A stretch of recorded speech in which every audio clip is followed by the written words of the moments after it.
So it's time to record your online course, but you're not quite sure how to do it so that it looks professional. In this video, which is the 10th in a series I'm doing, which is called Creating a Course with Me, we're going to be looking at the 3 key areas that you need to consider when it comes to filming your content so that you can create a really good quality video lesson. And if you want more help with this, then be sure to check out the link below, which will give you more information on my online course called Teach with Video, which will take you step by step through the entire process of creating your online course using video.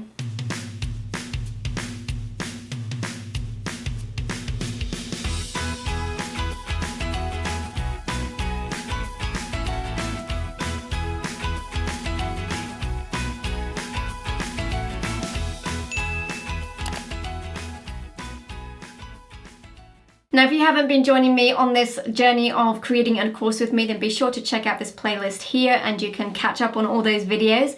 But we're going to be looking at actually filming the course content in this video and just a few key areas that you want to think about. And we're going to start first with the camera. So the first thing we're going to look at is the camera, and there are lots of elements to take into account when it comes to the camera, but I'm just going to focus on a couple of things here, and the main one being composition. And to start with, the first thing you want to think about is the rule of thirds. So if you're going to do the rule of thirds, basically you're going to want to put a grid on the screen. So I'm going to put that on for you now so you can see it. And you want to try and get your subject on the intersecting thirds.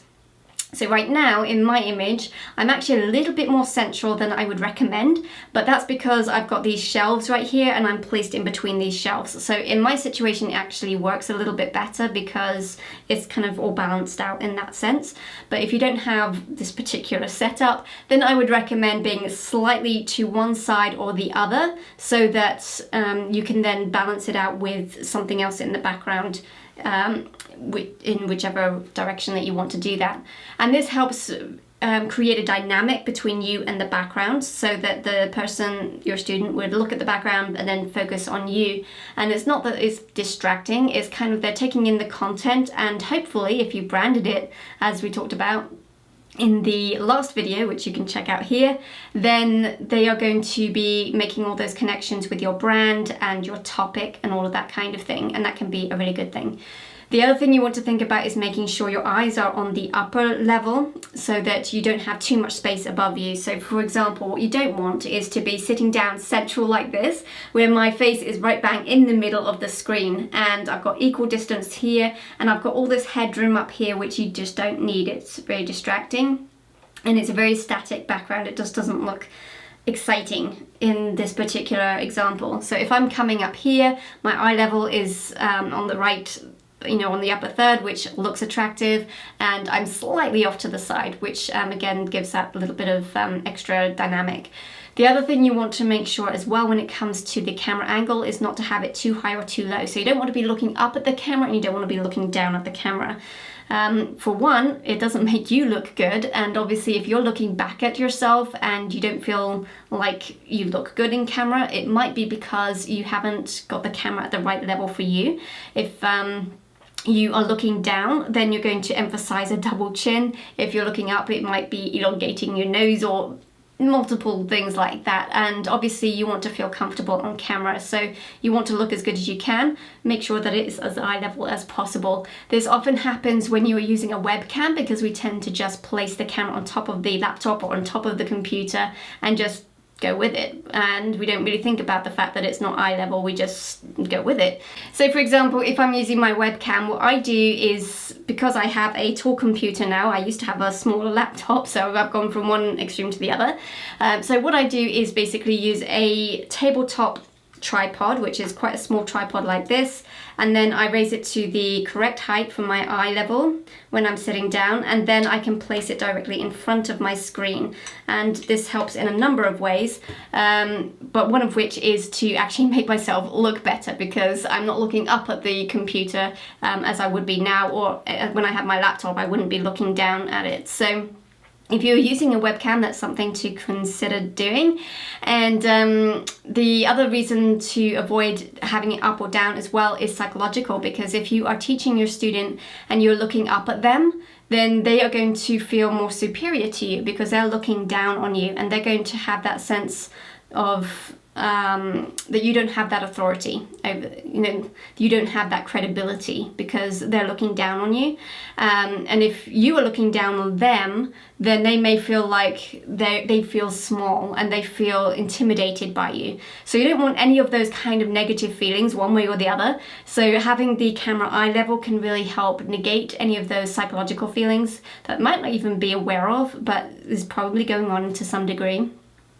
And it will also help you look better. The second thing to consider is your lighting. Now, a lot of people think that having a good camera is super important, and it is good to have a good quality camera, but you can have a fantastic quality camera and bad lighting, and you will have a bad image. Or you can have a so-so camera, it's good enough, it does a job, and you can have great lighting and you'll have a great looking image. So yes, the camera is important, but so is lighting. So I encourage you to take advantage of getting studio lights if you can. If you don't want to make that investment, then you can use natural light, but you will be restricted to being in front of a window, and you'll be restricted therefore to what kind of background you can have. And if you're interested in more about that, you can check out this video right here. And also you're going to be subject to the weather. So if there's a lot of cloud coverage and the sun's coming out and it's really bright and then it's going out behind the clouds and it gets dark, and there's all that temperature change in the image, and that can be really distracting when it comes to editing all together later. But it's definitely doable. It's something I've done in the past as well, so just bear that in mind, that can be a bit of a challenge when it comes to color correcting it all later. My recommendation would be to use studio lights, and that gives you a lot of flexibility in terms of where and when you can film.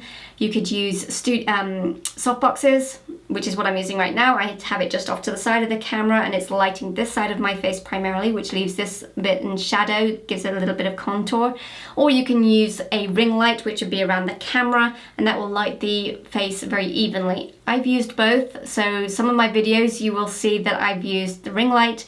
Obviously, I've just said in this video I'm using the softbox, so either one is absolutely fine, depends on what kind of look that you're going for. And the third thing you want to consider is your audio, because video is made up of visuals and audio, so you want to make sure that the audio is also good quality, especially since reports say that people tolerate bad video better than they tolerate bad audio. So really do try and make sure that your audio is coming across as good quality, because that is going to make a huge difference to the quality of your video lessons. You can do this in a couple of ways, and one is to check that your environment is quiet and is conducive to getting a good recording. And also you want to make sure that you are using an external microphone. So you could use an on-camera microphone, like a shotgun microphone, which is what I'm using right now. You could use a lapel mic, which is attached to your clothing, or if you are recording on your computer, then you can use a studio mic. All of these will help you to get a really nice audio recording so that your student can hear clearly what it is that you're teaching them, and they're not going to be distracted by all the external noises or from you being too quiet or any of these kind of things, which can really reduce the quality of your video lessons. Okay, so I've just scratched the surface in this video of what it takes to create a quality video, and obviously there's so much more that goes into it.